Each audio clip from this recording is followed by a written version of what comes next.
ભારતીય મહિલા ક્રિકેટ ટીમની ખેલાડી સ્મૃતિ મંધાનાના 23 નવેમ્બરના દિવસે લગ્ન નિર્ધારિત થયેલા અને એ પછી કોઈક કારણોસર એ લગ્ન મોકૂફ રાખવામાં આવેલા હતા. એ વાતને 15 દિવસ થઈ ગયા અને લોકોને હજુ પણ એ બાબત જાણવામાં રસ હતો કે આખરે સ્મૃતિના લગ્નનું થયું શું, ક્યારે થવાના છે, શું થવાના છે.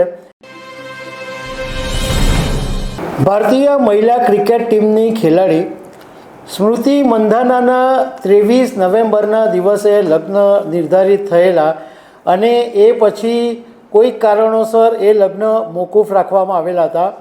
એ વાતને 15 દિવસ થઈ ગયા અને લોકોને હજુ પણ એ બાબત જાણવામાં રસ હતો કે આખરે સ્મૃતિના લગ્નનું થયું શું, ક્યારે થવાના છે, શું થવાના છે.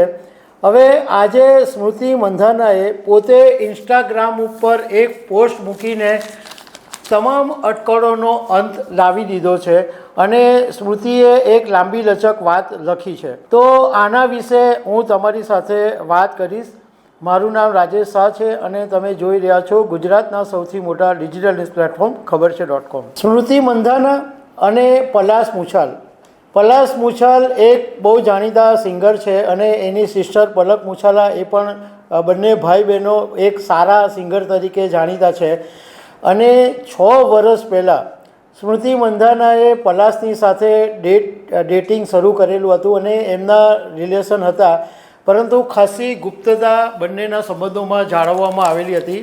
પરંતુ તાજેતરની અંદર જ્યારે પલાશે એક સ્ટેડિયમની અંદર સ્મૃતિને રિંગ આપીને પ્રપોઝ કર્યું, એ પછી એ સંબંધો વધારે ઉજાગર થયા અને વુમન્સ વર્લ્ડ કપ જીત્યા ભારતની ટીમ. એ પછી થોડાક દિવસો પછી જ સ્મૃતિ મંધાનાના લગ્ન નક્કી થયા અને 23 નવેમ્બરે લગ્ન થવાના હતા.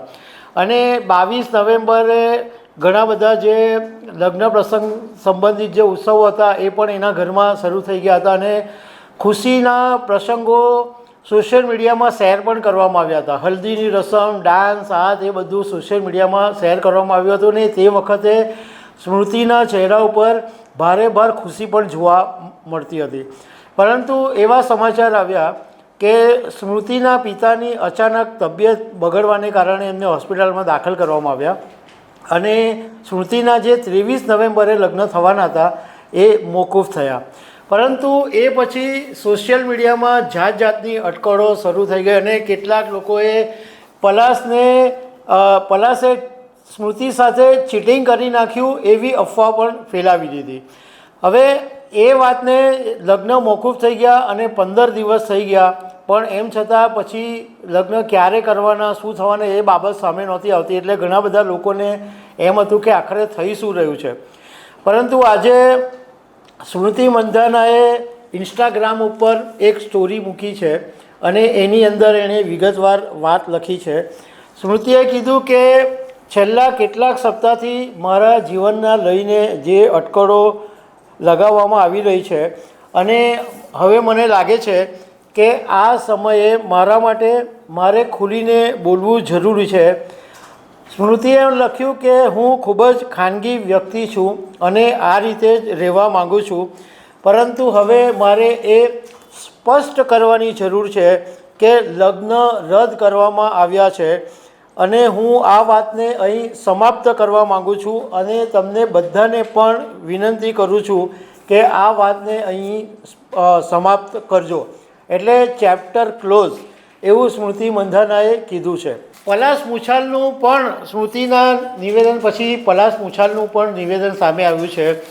એ પણ હું તમને કહું છું, પણ એ પહેલાં થોડીક વાત એ કરી લઉં કે જે લોકો જાહેર જીવનમાં જીવે છે, જે લોકો સેલિબ્રિટી છે, જે લોકો પબ્લિક ફિગર્સ છે, એમના માટે વ્યક્તિગત જીવન ઘણીવાર બહુ મુશ્કેલ ભર્યું બની જાય છે. કારણ કે મીડિયા અને સોશિયલ મીડિયા છે એને સેન્સેશન બનાવી દે છે અને આ સ્મૃતિ અને પલાશની લાઈફમાં પણ આવું જ બન્યું.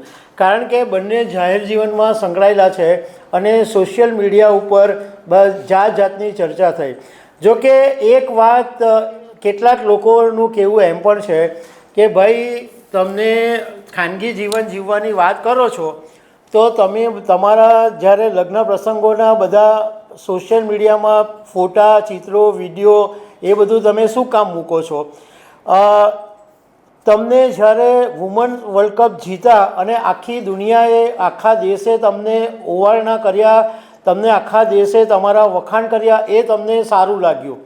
પરંતુ જ્યારે કંઈક નેગેટિવ વાત કરી તો લોકો ખરાબ થઈ ગયા. આવું કેવું? તમને તમારા વખાણ કરે તે ગમે એટલે તમને બહુ સારું લાગે કે ઓહ, આ તો બહુ સરસ કર્યું. પણ તમે જાહેર જીવનમાં છે તો તમારે બંને વાત સ્વીકારવી જ પડશે કે તમને જ્યારે કંઈ પણ આમ થશે તો લોકો તો બોલવાના જ છે, અને લોકો સારું કરશે તો તમને માથા પર બી ચડાવશે, તમારા વખાણ બી કરશે અને તમારા ઓવારણા બી લેશે. એટલે સ્મૃતિ મંધાનાના ફેમિલી માટે અને પલાસના ફેમિલી માટે, બંને માટે ખરેખર આ બહુ મુશ્કેલીનો સમય છે. કારણ કે એમની પર આખા સોશિયલ મીડિયાથી માંડીને સમાજના લોકો બધા એમની પર તૂટી પડેલા છે. તો એ એમના માટે મુશ્કેલ સમય છે. સાથે સાથે સ્મૃતિની થોડી કેરિયરની પણ વાત કરી લઉં કે સ્મૃતિ મંધાના એ વુમન્સ ટીમની ઓપનિંગ બેટ્સમેન છે અને એણે વન ડે કેરિયરમાં 5322 રન બનાવેલા છે અને 14 સદી ફટકારેલી છે, જ્યારે T20માં એણે 3982 રન ફટકારેલા છે. સ્મૃતિએ આગળ એવું પણ કીધું કે હું તમને સાથે એ પણ વિનંતી કરું છું કે બંને પરિવારોની જે પ્રાઇવસી છે એનું સન્માન કરવામાં આવે અને અમને આગળ વધવાનો સમય આપો. અને મારા માટે હંમેશા એવો ઉદ્દેશ્ય રહ્યો છે કે હું આપણા દેશ માટે કંઈક સારું કરું, અને હું આશા રાખું છું કે લાંબા સમય સુધી ભારત માટે હું રમતી રહું અને ટ્રોફી જીતતી રહું. મારું ફોકસ હંમેશા એની પર જ રહેશે. તમારા બધાના સમર્થન માટે ધન્યવાદ, અને હવે આગળ વધવાનો સમય છે. આટલી વાત સ્મૃતિએ લખી છે. હવે જેવું સ્મૃતિનું નિવેદન આવ્યું એ પછી પલાશ મુછાલનું પણ નિવેદન આવ્યું અને એણે એવું કીધું કે મેં મારા જીવનમાં આગળ વધવાનો નિર્ણય લીધો છે અને મારા વ્યક્તિગત સંબંધમાંથી એક પગલું મેં પાછળ ખેંચી લીધું છે. આ મારા જીવનનો સૌથી મુશ્કેલ તબક્કો છે, પણ એને હું ગ્રેસફુલી હેન્ડલ કરીશ. પલાશને માટે લોકોએ એવું એને ચિતરી દીધો હતો કે એ જ છેતરપિંડી કરી છે અને લગ્ન મોકૂફ રાખવા, લગ્ન તૂટવા પાછળ પલાશ જ કારણભૂત છે એવું લોકોએ આમ જજ કરી લીધું હતું. એટલે પલાશ આ બાબતે થોડો ગુસ્સે ભરાયો છે અને લોકોએ પણ એક વાત સમજવાની જરૂર છે કે તમે કોઈ એક છોકરાને કોઈ એક સાંભળેલી વાત, કોઈના તમે એના વિશે ડિટેલમાં જઈને જાણતા બી નથી, ખાલી એક ન્યૂઝ આવ્યા કે ભાઈ આ વાત થઈ છે તો એ વાત ઉપર તમે જજમેન્ટ લઈ અને પલાશ પર ઠીકરા ફોડવા માંડો તો કોઈ એક છોકરાની લાઈફ પણ બગડી જાય. એકચ્યુઅલી આ સ્મૃતિ અને પલાશના લગ્ન કેમ તૂટ્યા એનું સત્તાવાર કારણ નથી સ્મૃતિએ આપ્યું, નથી પલાશે આપ્યું. એટલે બંને પરિવારના લોકોને જ ખબર હશે કે આખરે થયું શું. પરંતુ એક વાત નક્કી છે કે માત્ર સ્મૃતિના પિતાને હોસ્પિટલમાં દાખલ કરવાને કારણે આ લગ્ન નથી જોઈતા, કારણ કે એમના પિતાની તબિયત સારી થઈ અને ઘરે પણ આવી ગયા છે. જો માત્ર પિતાને હોસ્પિટલમાં દાખલ કરવાનો ઇસ્યુ હતે તો લગ્ન થોડા સમય પછી પણ થતે, પરંતુ આ એ સિવાયનો ઇસ્યુ છે.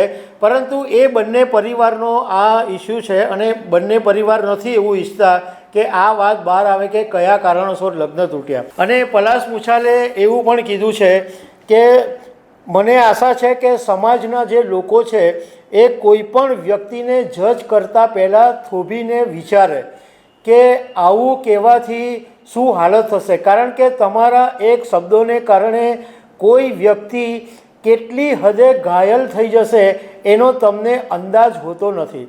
અને આ વાત સાચી પણ છે કે જ્યારે સોશિયલ મીડિયા પર બધા વાયરલ કરતા હોય અને બધા એક જ વાત કરતા હોય કે પલાશને કારણે તૂટ્યા, પલાશને કારણે તૂટ્યા, તો એના ફેમિલી પર પણ બહુ જ માઠી અસર પડે અને એ લોકોને જીવવું અઘરું પડી જાય.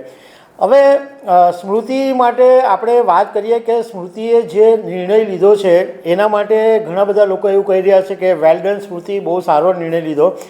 કારણ કે સ્મૃતિ ઘણી બધી યુવતીઓ માટે ઇન્સ્પિરેશન છે. એણે જે રીતના ટીમ ઇન્ડિયાની અંદર બેટિંગ કરી અને જે રીતના એણે પોતાનું ફોકસ જાળવી રાખીને જે રીતના રમત રમી છે એ માટે યુવતીઓ માટે તો ઇન્સ્પિરેશન છે જ, પરંતુ સ્મૃતિના આ પગલાંથી યુવતીઓને બીજું પણ એક ઇન્સ્પિરેશન એ મળી શકે એમ છે કે સમાજની સામે સામા પ્રવાહે તરવાનું અઘરું હોય તો પણ સમાજની સામે પડીને પોતાની જે પ્રાયોરિટી હોય, પોતાને જે યોગ્ય લાગતો હોય એ નિર્ણય લેવો અને એમાં મુશ્કેલીમાં સમસ્યામાં ઉલઝાવાને બદલે, તૂટી જવાને બદલે, નિરાશ થઈ જવાને બદલે, ડિપ્રેશનમાં આવી જવાને બદલે આગળ વધવાનું સ્પિરિટ રાખવું એ સ્મૃતિ પાસેથી શીખવા જેવું છે. તો દર્શક મિત્રો, આવી અનેક વાતો સાથે અમે તમને મળતા રહીશું. Thank you very much.